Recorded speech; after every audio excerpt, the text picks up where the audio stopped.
Bonjour. Alors, dans la vidéo, je vais t'aider à résoudre le numéro 20 dans la série 10 de notre cahier SN. Donc, on va commencer par le lire, puis après ça, bon, on va regarder ça ensemble. Alors, on dit, du toit d'un édifice, Roger laisse tomber une balle.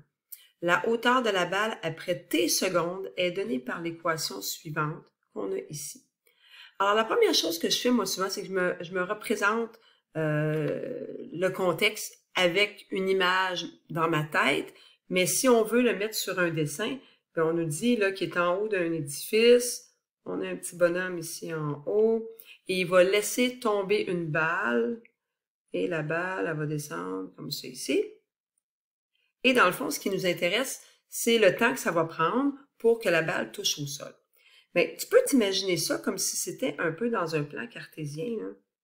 C'est ton plan cartésien qui passe comme ça et comme ça.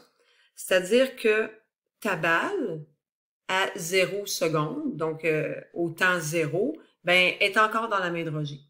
Puis après ça, ben, quand il va la lâcher, donc ça veut dire que sur ton axe ici, l'axe qui est normalement l'axe des X, tu aurais le temps. Et sur l'autre axe, qui est l'axe des Y, ben, tu aurais la hauteur. Donc, de le représenter de cette façon-là, ça peut t'aider à mieux comprendre le contexte par la suite. Alors, là, on nous donne l'équation. Et la question, c'est quand. Donc, le quand, ça a rapport avec le temps. Hein? Donc, c'est le temps qu'on va chercher. Donc, on va vouloir trouver le temps ici que ça va prendre, comme ça, pour que ta balle tombe au sol. Donc, dans notre équation, ben, le quand qu'on va chercher, le temps, c'est le t qui est ici. Et là, ben, ce qu'on a comme information, c'est on nous dit quand la balle touche au sol.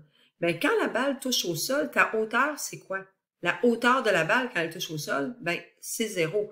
Donc, ça veut dire que on veut la hauteur, le temps quand ta balle va être rendue ici. Donc, dans ton plan cartésien, tu vois bien que la hauteur, c'est 0. Ce qui fait qu'on va pouvoir remplacer la hauteur dans l'équation qui est ici par 0.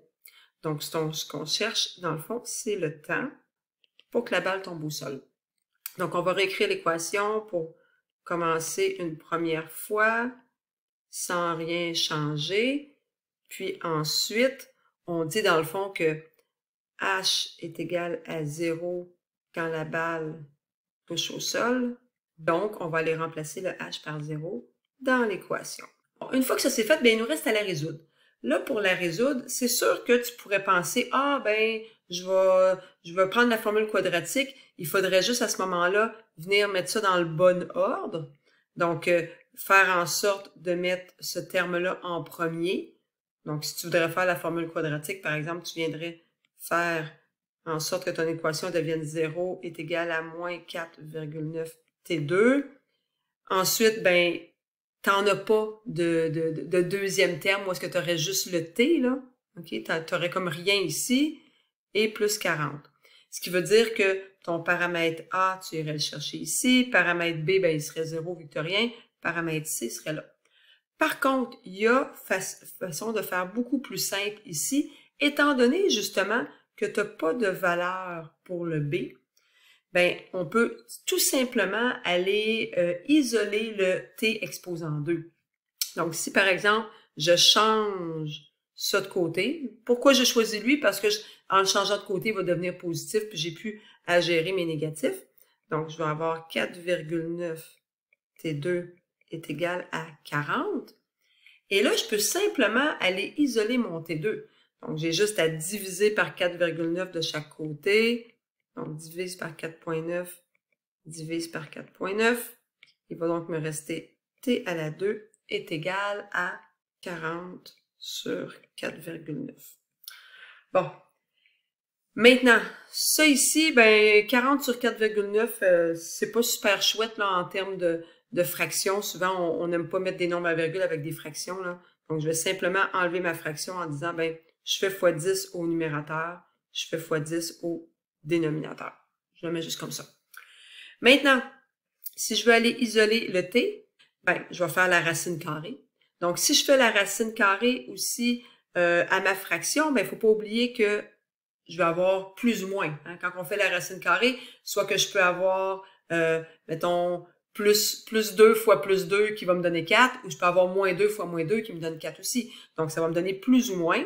Et là, si on fait la racine carrée de 400, ça me donne 20. La racine carrée de 49, ça me donne 7. Donc, on aurait deux réponses possibles. Par contre, dans notre dessin, il faut se rappeler, là, dans notre dessin, ce qu'on cherche, c'est à quel moment on va être ici. Donc, on veut trouver le moment qui, dans le plan cartésien, est du côté positif du temps. Donc, à ce moment-là, je vais rejeter le temps qui est négatif. Donc, je vais m'écrire ça comme ça ici pour que ça soit clair.